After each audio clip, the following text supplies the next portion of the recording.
Je me suis posé des questions.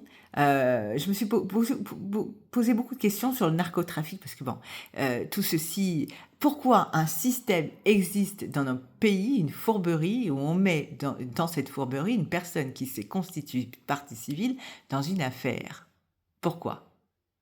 Pourquoi, en même temps que les droits des femmes s'écrivent dans ce pays, parce que c'est vrai qu'il y a des lois qui ont été votées, même si simplement les lois, par exemple sur le viol, c'est la première loi a été en 80 et nous sommes en 2026. 2026. Donc on a besoin de rajouter des lois et des lois et des lois pour que ça soit vraiment acceptable dans notre pays.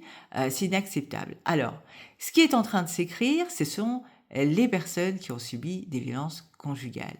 Bon. Le problème de ce pays, c'est qu'il catégorise les victimes, alors qu'il devrait les considérer, les victimes. Et aussi les familles des victimes. Hein. Pourquoi je rencontre autant de difficultés dans un pays de droit, dans un pays où les droits des femmes s'écrivent actuellement? Parce que c'est une réalité. J'ai tout fait. J'ai contacté des avocats, j'ai été au tribunal, j'ai fait énormément de choses. Il y a peu de temps, je suis tombée sur les réseaux sur une femme qui, pareil, rencontre pas une fourberie, hein, parce que c'est autre chose, mais des difficultés au niveau de la justice pour faire valoir ses droits en tant que victime. Alors bon, malheureusement, il y en a plein de femmes comme ça. Hein. Mais pourquoi on met une victime, une personne dans un pays de droit, dans une fourberie? Pourquoi j'ai l'impression d'être, et d'ailleurs ça m'a été dit, t'es fiché partout, alors que je suis une personne partie civile, que je n'ai pas de casier judiciaire, que je suis pas fichée à la Banque de France. Alors, pourquoi les banques, et la question c'est pourquoi les banques y participent? Non mais parce que moi je me pose beaucoup de questions. Je regarde sur le fondement. Le fondement, la base, c'est un problème d'une affaire de stupes. D'accord? Les stupes, c'est la drogue, c'est tout ce qui le blanchiment d'argent, c'est du proxénétisme, c'est plein de choses, hein. Pourquoi des banques iraient participer à ce genre de choses? Pourquoi on accuse une personne afin à ce qu'elle se suicide? Pourquoi la police n'est pas en accord? En tout cas, il y a bien eu cette chose. Pourquoi cette notion? Pourquoi moi pourquoi je vis dans cette situation? Pourquoi on me laisse vivre dans cette situation? Pourquoi on me refuse tout alors qu'ils refuseraient un trafiquant de drogue? Alors oui, il y a des articles, on dit, ils mettent, oui d'accord, mais dans l'absolu. Et je vais en faire une autre juste après, et je vais être moi-même jusqu'au bout. Et c'est là où je me pose beaucoup la question, puisque il est indiqué, ce qui a été audible, c'est tu verras, ton pays est un mensonge et est dans l'apparence. Donc soit ils ont entendu cette personne, soit en fait c'est le fait que vous m'ayez complètement décalé, que vous n'êtes pas occupé de ma personne, que c'est cette idée-là et cette pensée-là qui a prédominé. Parce que, excusez-moi, mais tout le monde est dans l'apparence, hein. C'est-à-dire que, par exemple, prenons l'histoire du crédit. Le crédit, c'est indiqué pour les personnes qui ont des pensions, qui ont un minima sociaux, euh, des personnes qui sont endettées. Bon, moi je suis pas endettée, je suis pas aux minima sociaux, j'ai certes une pension due à la licence publique, qui sont mes revenus, euh, et j'ai totalement le droit et la possibilité de travailler. Enfin, la possibilité, là aussi, c'est pour ça, les droits des femmes, quelque part, ils s'écrivent, mais en même temps, les miennes sont complètement bafouées. Euh, Comment ça se fait qu'une banque, tout ce qu'elle met, elle fait en sorte que ça soit faux? C'est-à-dire que moi, je suis pas endettée.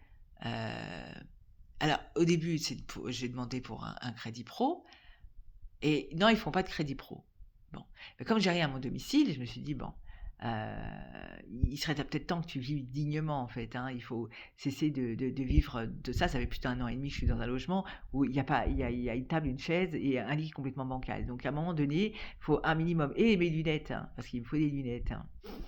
Et ben non, non, ça m'a été refusé. Hein. Et d'ailleurs, la personne, elle a été dans l'opposition tout le temps, elle a été dans l'opposition.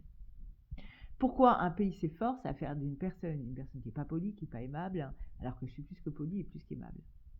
Pourquoi j'ai cette société, ce pays qui me rejette, alors que je respecte, je respecte, enfin, je respecte ce qu'il représente, et justement, le fait qu'il ne le soit pas, j'ai l'impression qu'il y a quelque chose qui a fait que dans la pensée, ils suivent les personnes qui commettent. et les personnes qui disent que finalement ce pays est un mensonge. Parce que c'est ce que vous faites en fait avec le comportement et toutes les difficultés que je rencontre, hein. Il faut veiller à être sa personne et pas n'importe qui. Parce que toutes ces personnes qui ont participé, c'est une réalité, qui m'ont fait passer pour une personne pas polie, ou j'ai rendu un appartement qui était complètement... alors que et c'est là où, pareil, j'ai pris des photos, donc je peux très bien démontrer que mon appartement, il était très correct, hein. Donc tout ça, c'est inacceptable, hein. Donc pourquoi? La question, elle se pose.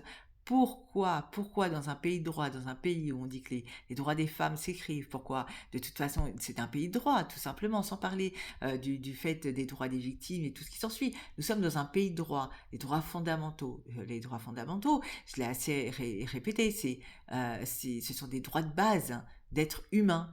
Pourquoi dans un pays de droit, mes droits sont bafoués? La base, c'est une histoire de judiciaire, où finalement je suis maltraitée par toutes ces institutions.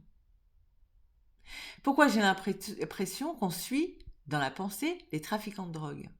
Alors, ça, je le mets, la question se pose et je traiterai le sujet. Parce que, pourquoi? Pourquoi une personne n'est plus la bienvenue dans son pays? Pourquoi ces personnes, et c'est que des moqueries ou alors du mépris? Pourquoi des banques y participent? Vraiment, je ne vais pas aller plus loin sur cette pensée, mais vraiment, je pourrais aller très loin. Parce que des banques participent à ce genre de choses, c'est quand même assez hallucinant. Donc ça veut dire que, ces fichiers, il y a peut-être un autre fichier, il ne fallait pas constituer partie civile. Mais la question se pose, pourquoi? Pourquoi en vouloir aux personnes qui sont constituées partie civile dans une affaire judiciaire et une affaire de stup, par exemple?